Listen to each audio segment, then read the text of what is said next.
El objeto de mi conferencia es el uso de materiales tradicionales, materiales compuestos, materiales alternativos e innovación en producción y mecanizado. En realidad, todo lo que se ve está enfocado a lo que está al final, es decir, cómo en nuestro entorno, en nuestro medio, en las empresas, que finalmente es a donde van a dar nuestros estudiantes, cómo el uso de estas nuevas tecnologías de innovación, sobre todo en lo que tiene que ver producción y mecanizado. El enfoque final va hacia allá inicialmente. Vamos a ver cómo el objetivo de la presente conferencia es hacer una introducción breve en realidad de lo que es materiales empleados en lo que tiene que ver con ingeniería y básicamente con la manufactura. Si bien es cierto que tenemos una variedad inmensa de lo que son materiales en los diferentes grupos que existen, sin embargo el acero, finalmente en nuestro medio, sobre todo a nivel, yo diría, latinoamericano, básicamente es el acero. Vamos a revisar un breve enfoque histórico sobre lo que es el origen de la tecnología CNC, porque es hacia allá donde finalmente se va a orientar esta información. ¿Cómo ha venido haciendo su evolución? Equipos que manejan esta tecnología, ventajas y desventajas.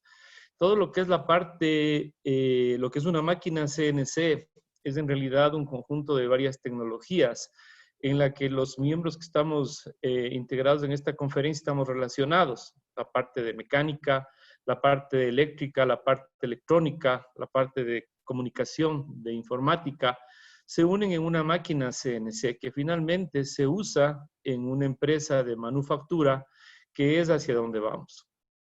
Vamos a ver qué ventajas y desventajas ofrece esta tecnología frente a tecnologías convencionales. Vamos a analizar un diagrama de proceso para mostrar los diferentes componentes que se requieren para el mecanizado CNC y su relación de lo que es el CAD/CAM con esta tecnología. Al final, la idea es que los participantes de esta conferencia tengan claro de esta tecnología, cómo se usa, cuáles son los requisitos y qué ventajas ofrece esta nueva tecnología en la aplicación de la manufactura. Ese es el objetivo y al final espero cumplir con ese objetivo.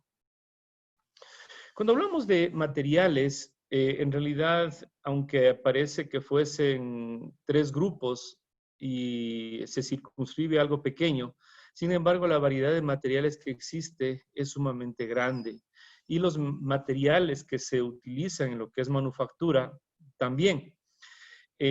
Partimos de 3 grupos principales de materiales, lo que son metales, materiales cerámicos y polímeros. Esos son los 3 grupos principales. Pero de estos 3 grupos y de la combinación de estos materiales se generan materiales compuestos. De manera que es relativo un poco el término hablar de materiales compuestos como un nuevo material, porque en realidad es el resultado de la combinación de estos 3 materiales. Entonces, ese gráfico, ese diagrama de Venn, creo que ejemplifica la ubicación de un material compuesto. Cada uno de estos materiales principales, hablemos así, los metales, cerámicos y polímeros, tienen diferentes características químicas y ofrecen diferentes propiedades mecánicas, así como sus propiedades físicas. Y cuando hablamos de su empleo en la manufactura, también existen diferentes métodos para poder obtener los productos terminados a partir de esas materias primas. Simplemente haciendo un desglose breve, sin entrar a una profundidad muy grande, vamos a ver cada uno de estos grupos y los materiales, a su vez, que se encuentran contenidos en los mismos.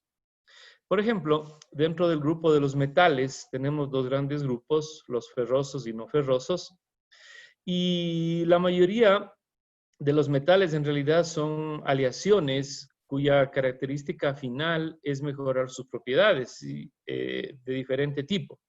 Y dentro de los ferrosos tenemos el hierro fundido, acero al carbón, acero aliado, acero inoxidable. Tal vez de todo lo que se utiliza en la manufactura y en el mecanizado netamente, este es el grupo más importante. Hay productos que utilizan diferentes manufacturas diferentes procesos de fabricación. Pero los que tienen que ver netamente con el mecanizado son este grupo. Y en cierta medida también los no ferrosos. Tenemos elementos conformados por materiales como aluminio, cobre, bronce, titanio, estaño, níquel, plomo, en donde estos materiales también se relacionan mucho con procesos de mecanizado, ¿no? Y procesos de manufactura. Dentro de los metales no ferrosos, cada uno tiene sus características especiales y uso específico, ¿no? Por ejemplo, aluminio en lo que son piezas o elementos aligerados, sea para construcción aeronáutica con sus diferentes aleaciones o para el uso de elementos de uso cotidiano. Es un grupo importante, al igual que el cobre, para lo que son instalaciones básicamente y otras aplicaciones. El titanio, en lo que es prótesis de elementos para biomecánica, son los que tal vez detonan la importancia más grande en lo que es la manufactura, lo que es la mayor importancia. Desde el punto de vista económico, sin embargo, este grupo de metales es el que absorbe la mayor cantidad de materias primas en el mundo.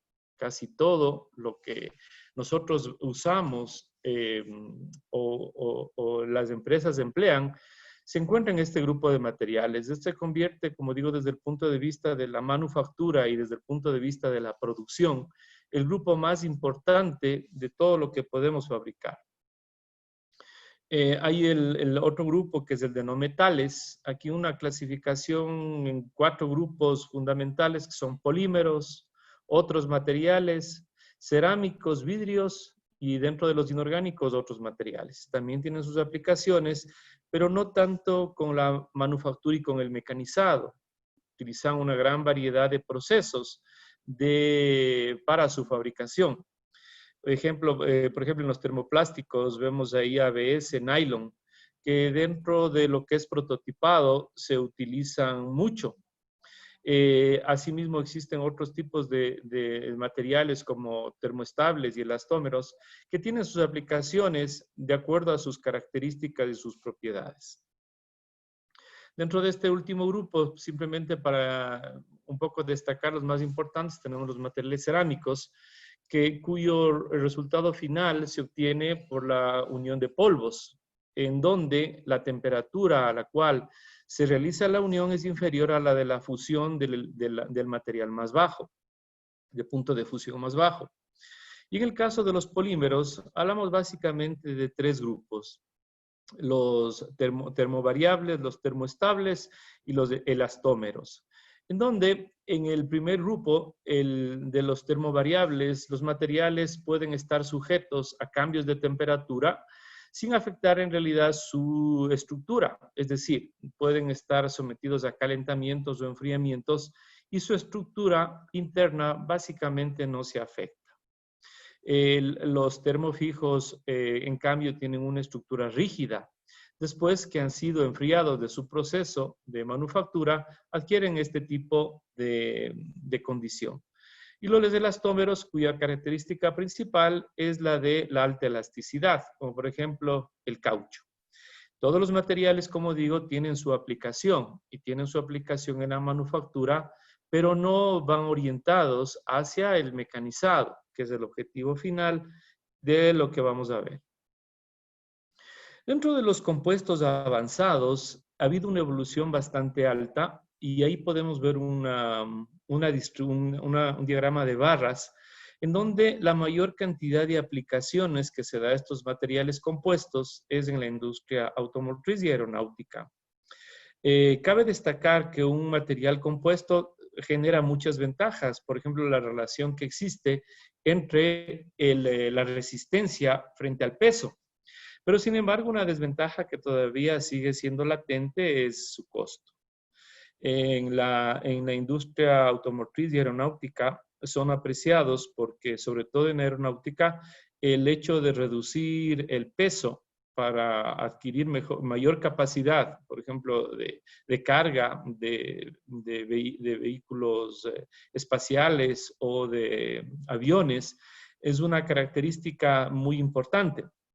En el automóvil también se han generado procesos de manufactura que en cambio abaratan la obtención de estos productos. Pero igual no estamos hablando de procesos de mecanizado, ¿no? Son diferentes tipos de materiales cuyas características generan posibilidades de fabricación de diferente tipo y uso de diferentes máquinas. Si nos adentramos un poquito al concepto ya de mecanizado o maquinado, que es el de uso muy común en la parte mecánica y electromecánica, básicamente una máquina, se utiliza en este proceso una máquina y una herramienta, en donde la herramienta realiza un corte o un desprendimiento de material, ¿no? Entonces aquí nos vamos a enfocar en ese campo. Y dentro de lo que es el maquinado, nosotros en las máquinas tenemos máquinas de torneado, taladrado, fresado y hay otras operaciones de maquinado.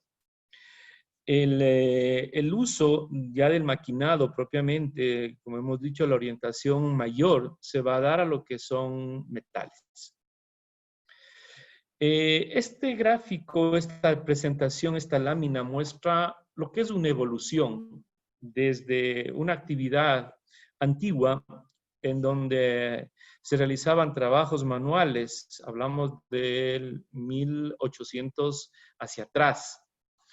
Posteriormente, lo que es el mecanizado convencional, en este caso vemos el ejemplo de un torno, y cómo este equipo, a través de una herramienta de corte, pudo generar una evolución para la generación de nuevas máquinas. Y finalmente, hacia donde estamos ahorita, en donde los países del primer mundo tienen cubierto su manufactura a través del uso de máquinas y sobre todo si hablamos de tornos, de mecanizados CNC. En nuestro país es una tecnología que ya está siendo utilizada en muchas empresas, sin embargo hay una gran cantidad de ellas que todavía manejan equipos convencionales. Para poder competir por las diferentes ventajas que esta tecnología genera, que lo vamos a ver más adelante, muchas empresas ya han migrado y, como digo, en la actualidad en nuestro país, en Ecuador, una buena cantidad de empresas manejan ya este tipo de tecnología. A nivel de Sudamérica, el mismo caso, y a nivel mundial es el tipo de manufactura que en la actualidad predomina. Para entender un poquito lo que ha significado esta tecnología CNC, es importante hacer el siguiente análisis. Como decíamos, cuando el hombre utilizaba sus manos para obtener un producto, los costos de fabricación eran altos, eran productos que tenían deficiente la calidad, eran hechos prácticamente a medida. Pero entre 1800 y 1900 se genera la revolución industrial que todos conocemos, en donde aquí en estos 100 años, que es lo que implica esta revolución industrial, se generan un montón de avances a nivel de máquinas, desde el uso de la locomotora hasta lo que son elementos o naves, y todo lo que significó, porque fue un cambio de tipo económico, de tipo social, en donde los costos de fabricación de las piezas manufacturadas se abarataron. Eso permitió que haya una masificación y un uso de los productos a nivel mundial. Entonces, creo que todos en alguna etapa de nuestra vida hemos escuchado lo que significó la revolución industrial en la humanidad. Yendo en esta línea y dado la importancia de lo que significa la revolución industrial, cuando se desarrolló la tecnología CNC, existió una comparación de lo que significó el impacto de la revolución industrial en esa época a lo que significa el uso de las máquinas CNC. Si ustedes ven en la pantalla del fondo, hay una revista que se llama Manufacturing Engineering, en donde ahí hay un reconocimiento a una persona, un ingeniero, que es el ingeniero John Parsons, y a él se le atribuye ser el padre de la segunda revolución industrial. O sea, es tan importante que en la actualidad la tecnología CNC haya llegado, que es comparable con la revolución industrial, porque el efecto que provoca el cambio desde el punto de vista asimismo económico, social, es sumamente importante.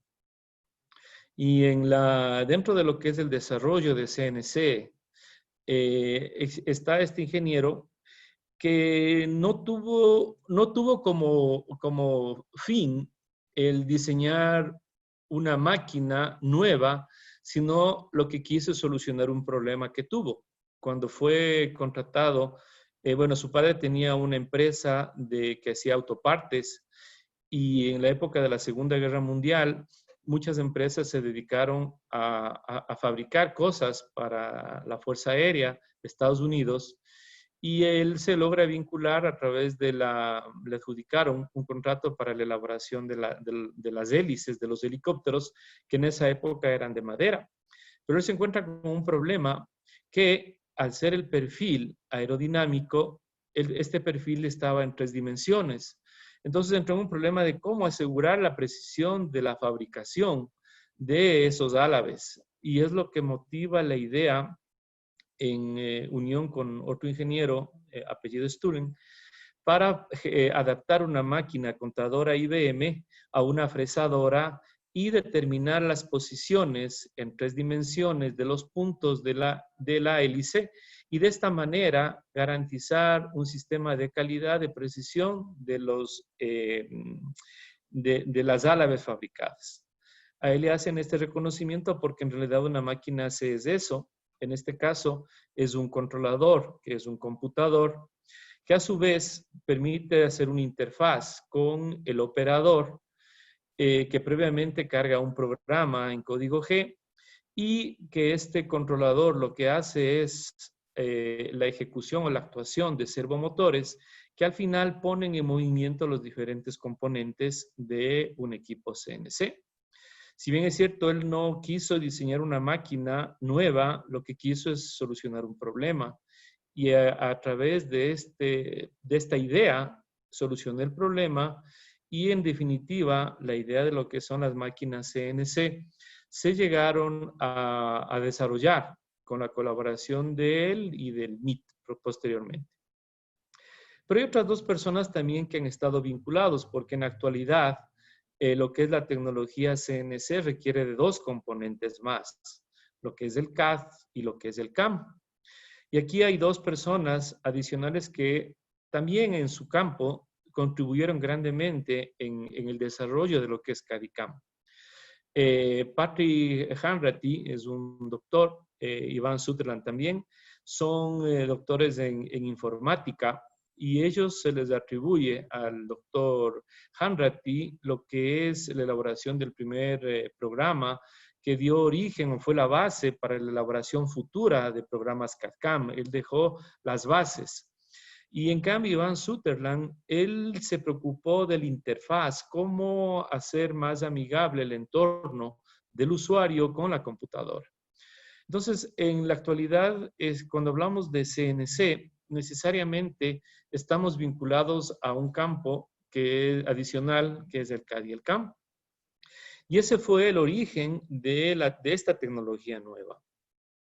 Aquí hay una breve reseña en donde a partir de 1946 es en donde John Parsons contrata al ingeniero Frank Stullen y tienen la idea de adaptar las tarjetas perforadas de una máquina contadora IBM. Como digo, en este caso la máquina contadora hace las funciones del controlador y la adaptaron a una máquina fresadora, hicieron las modificaciones y pudieron utilizar como un elemento de control de las hélices que en ese entonces eran de madera de los helicópteros.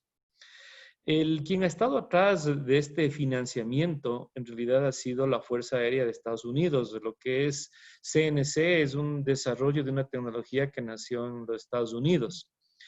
y la Fuerza Aérea es quien ha venido sosteniendo la parte económica de ese desarrollo. Posteriormente, logran desarrollar en el MIT el código G, que es el código de programación, y en el 1957 prácticamente se genera o se crea la primera máquina CNC de manera oficial. Entonces estamos hablando de una tecnología que aunque pertenece, o su primer desarrollo oficial, estamos hablando de 1957, sin embargo, en muchos de los países que no somos desarrollados, esta tecnología ha tardado en llegar. Sin embargo, hoy está presente, como digo, y va a generar muchas oportunidades, tanto para nuevos profesionales como para los profesionales que se orienten en este tipo de tecnología. Ahí en el 57 se ve la participación de Patrick Hanratty con el desarrollo de un control denominado Pronto, y en 1963 Iván Sutherland, que creó una tesis doctoral que se llamaba Sketchpad, que utilizaba un lápiz óptico para interactuar con el computador y generar modelos gráficos. Entonces, ellos son los precursores de esta tecnología. Hoy en la actualidad, prácticamente todos los equipos que muchos conocíamos como equipos convencionales son equipos CNC. Ahí está un grupo, por ejemplo, lo que es el torno, centro de mecanizado, fresadora, rectificadora, taladro, cortadora, soldadora, equipos de electroración, dobladora de tubos. Prácticamente todos los equipos a nivel industrial en la actualidad son CNC.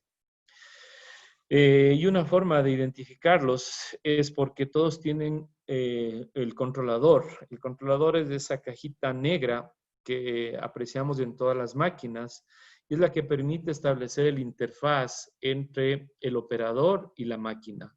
Ahí se cargan los programas a través de diferentes medios. Puede ser con una tarjeta USB, puede ser por un cable Ethernet, por una tarjeta de memoria. Existen diferentes formas de interactuar, de cargar. Hay una pantalla para visualización del programa y para la simulación, ¿no?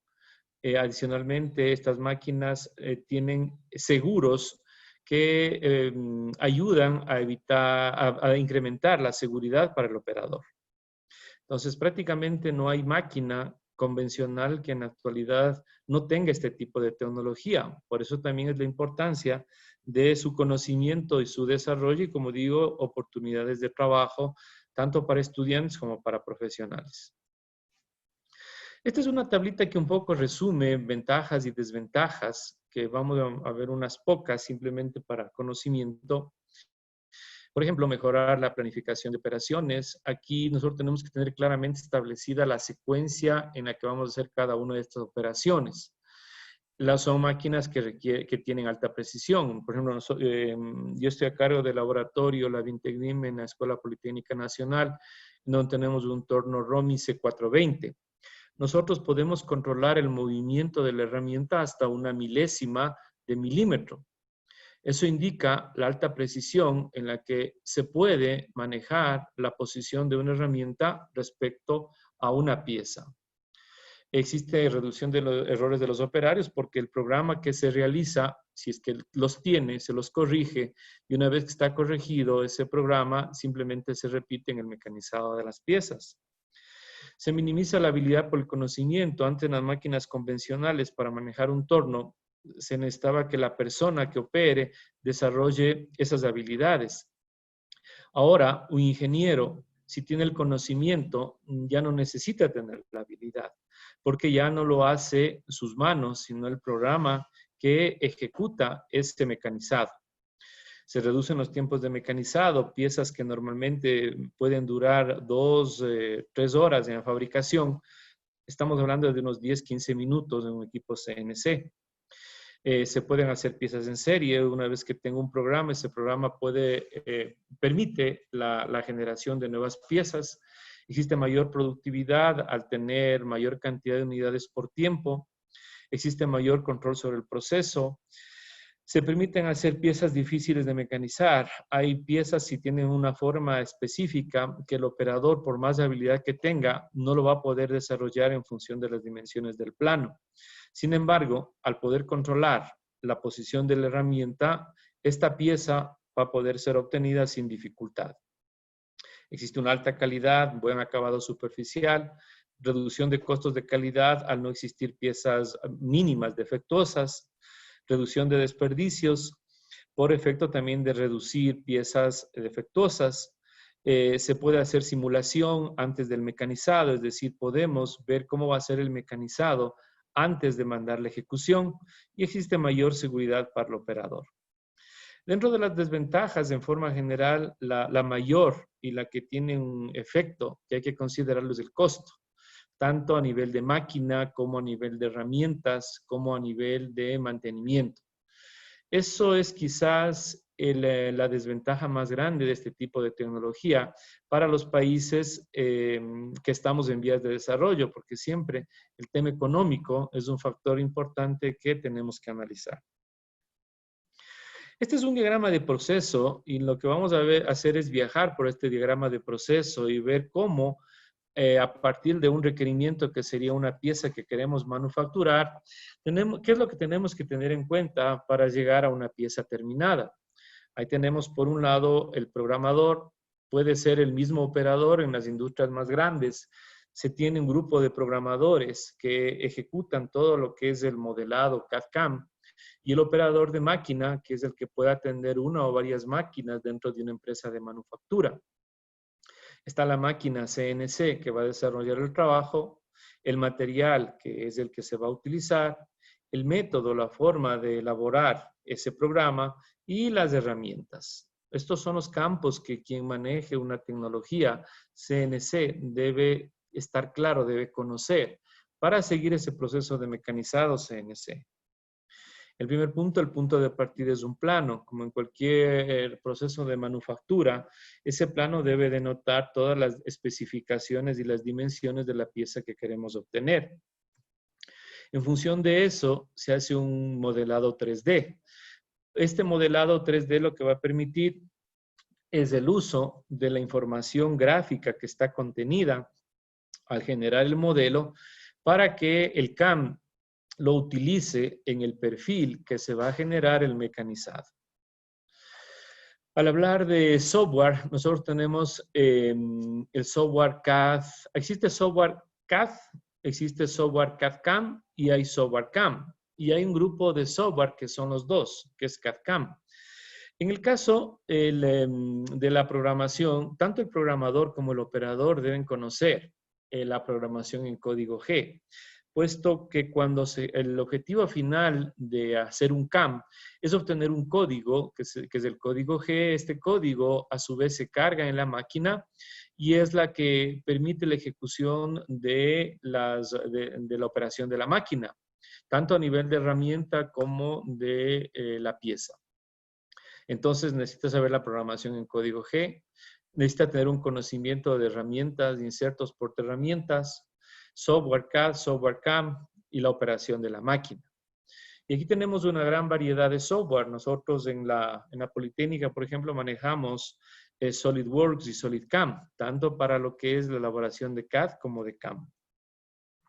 Cuando nosotros hablamos de CAD, básicamente los procesos parten de un plano.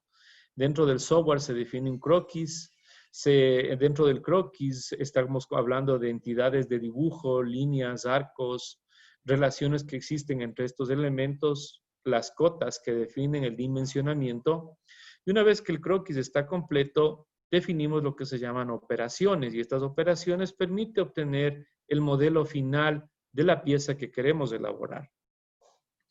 El otro manejo importante es el manejo de herramientas. En realidad, por ejemplo, hay una empresa como Sandvik que está tomando esta referencia, que ellos tienen un catálogo que, para poner una comparación, es del tamaño de una Biblia, tanto lo que son herramientas para tornear como las que son, aparte otro, para las que son herramientas de fresado o centros de mecanizado. Entonces, la cantidad y la variedad de insertos para las diferentes aplicaciones es bastante grande. Por lo tanto, el conocimiento de las herramientas, de los parámetros de corte, es fundamental, por un lado, para extender la vida de la herramienta, reducir los costos y para ejecutar un trabajo adecuado. Aquí hay un ejemplo de equipos de la marca Romy, torno y centro de mecanizado, similares a los que manejamos nosotros en la Escuela Politécnica Nacional. Al final, lo que obtenemos luego del CAM es un código. Ese código puede ser obtenido de dos formas. El primero, a través de la programación por ciclos, que es una programación manual. En este caso está el desarrollo del programa en código G para el mecanizado de ese peón que vemos en la parte superior izquierda. Y una vez que tenemos el programa, lo que la pieza va a hacer, la máquina va a hacer, es obtener la pieza que está en la parte superior derecha. Cuando se hace la programación por ciclos, el programa es mucho más compacto. Hay muchos códigos que contienen un ciclo anidado, y eso hace que el código sea más compacto y la cantidad de memoria que ocupa también sea menor. Mientras que si hablamos de un código G obtenido por CAM, este es el ejemplo de la misma pieza, pero el código es mucho más grande porque lo va haciendo de línea en línea. Entonces es un código bastante grande. Sin embargo, este código es obtenido de manera automática porque el software CAM le facilita a través de la interfaz la interacción entre el programador, el software y el resultado final, que es el código G. Pero para hacer eso, tiene que el programador, como digo, tener sus conocimientos bien profundos en lo que son herramientas, en lo que es la máquina, en lo que son los procesos de manufactura. Sin embargo, la programación en sí resulta menos complicada que la que se hace a través de ciclos de programación. Ahí se necesita un conocimiento más profundo del programador en cómo funcionan los ciclos para programar. Pero igual, hay una ventaja, por ejemplo, en el caso del torno, se puede hacer un programa sea de manera manual a través de ciclos o a través de un software CAM. La diferencia es que si yo soy dueño de una empresa y tengo una máquina CNC, tengo que también entender que tengo que pagar una licencia de software CAD y CAM. En cambio, en una programación manual, el programador lo puede hacer sin necesidad de software. Para el caso del torno, eso está bien, pero cuando hablamos de un centro de mecanizado, la cosa es diferente, porque estamos hablando, al hablar de un centro de mecanizado, ya no es como en el caso del torno. En el torno tenemos que la herramienta se mueve en un plano, en dos dimensiones, en un eje X y en un eje Z. Mientras que en un centro de mecanizado, la posición de la herramienta o un punto en la pieza puede estar descrito por una posición en el espacio, porque tiene los tres movimientos lineales, X, Y, Z, pero adicionalmente puede haber un movimiento rotatorio, que normalmente se les asigna letras como A, B, C. Entonces, mientras mayor sea el número de combinación de ejes de rotación y traslación, la programación se hace extremadamente compleja. Y la única forma de poder hacer una programación para el mecanizado de una pieza en un centro de mecanizado es a través de software CAM. No hay en realidad otra alternativa como en el torno, en donde se puede dejar de utilizar un software, y alguien que quiera utilizar esta tecnología para manufactura tiene que estar claro de que aparte de la máquina necesita, como digo, el tener las licencias de este software para poder desarrollar cualquier tipo de producto de manufactura. Con esto ya podemos ejecutar la pieza y obtener la pieza que querramos. Simplemente como un complemento de la tecnología CNC y algo que en la actualidad se está utilizando también a nivel mundial es el prototipado. Al hablar del diseño en la actualidad, nosotros cuando hablamos de producir una gran cantidad de piezas, Existe un procedimiento en la actualidad que se está llevando a cabo, que es este, en donde si es que tengo muchas piezas por fabricar, en alguna parte tengo que hacer la obtención de un prototipo, ¿no? Ese prototipo, una vez que ha sido seguido todo el proceso de diseño, la asignación de los requerimientos, definición de los estándares, la solución al problema, es necesario generar un prototipo. Y una vez que ese prototipo ha sido ensayado o ha sido revisado por otras áreas, nuevamente regresa, es probado y finalmente se elabora o se manda para la fabricación. Entonces, el prototipado en la actualidad, por un lado, dependiendo de la pieza que se va a manufacturar, puede ser hecho a través de procesos de mecanizado CNC, con el torno o el centro de mecanizado, o también se pueden utilizar en la actualidad otros tipos de prototipado. El prototipado, por ejemplo, por adición de material, es algo que es relativamente económico y permite obtener una idea clara del modelo final antes de su fabricación. Existen también, por ejemplo, impresoras de polvo. Nosotros tenemos en el laboratorio esta impresora y a través de esta podemos elaborar modelos, por ejemplo, el diseño de una montura de una bicicleta. Inclusive esta impresora es de polvo composite, permite obtener la geometría del modelo CAD, que debe ser previamente elaborado, y permite obtener en colores, puesto que utiliza cartuchos de colores que al final le dan la tonalidad requerida. Cabe recalcar que en este caso es lo que es, muchos de los son prototipos en máquinas pequeñas como son estas, y por los materiales que utiliza no son aptos para realizar pruebas mecánicas o de resistencia, sino más bien de forma. Eso permite, por ejemplo, analizar ergonomía, forma, tamaños, colores. Y la ventaja del prototipado es que me permite utilizar mis sentidos. Cuando yo tengo una pieza, como ingeniero puedo entender un plano, que no lo puede hacer mucha gente que no es técnica. Pero si una persona que no es técnica ve un modelo en 3 dimensiones, puede tener un criterio exacto de lo que estamos hablando. Sin embargo, el prototipo significa ir un paso más allá del modelado en 3D. Es aplicar los sentidos para ver de manera tangible el producto antes de su fabricación final. Esa es una metodología de fabricación. Y también otra que es el proceso a través de impresión de plástico. Ahí tenemos, por ejemplo, diferentes materiales, ABS, PLA, nylon y otros. Existen también fotopolímeros con otro tipo de impresora que permite obtener diferentes componentes. Más que para un uso industrial, esta también es para un uso a nivel de prototipos. Y finalmente, otro equipo también que tenemos en el laboratorio es este equipo de prototipado Roland, que es una fresadora, pero en miniatura, donde, por ejemplo, yo puedo tener igual un modelo, por ejemplo, de una botella, en un material que sea un material blando.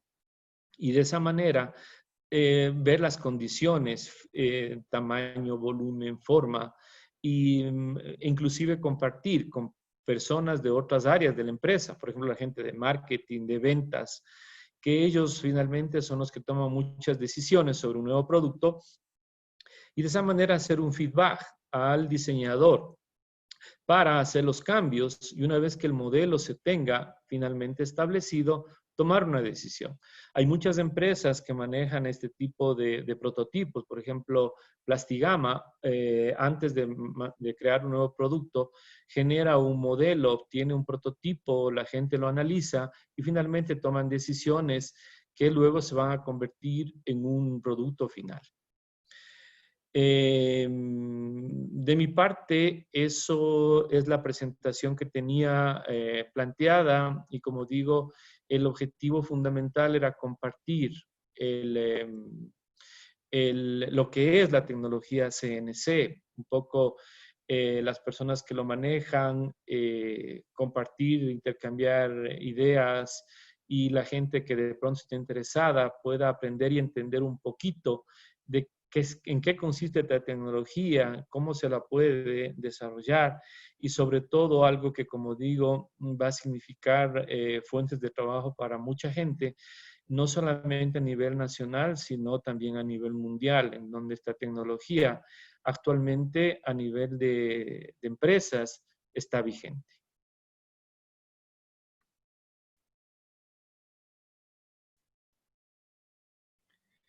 Si es que tal vez hay consultas, hay alguna inquietud respecto al tema tratado, estoy a las órdenes.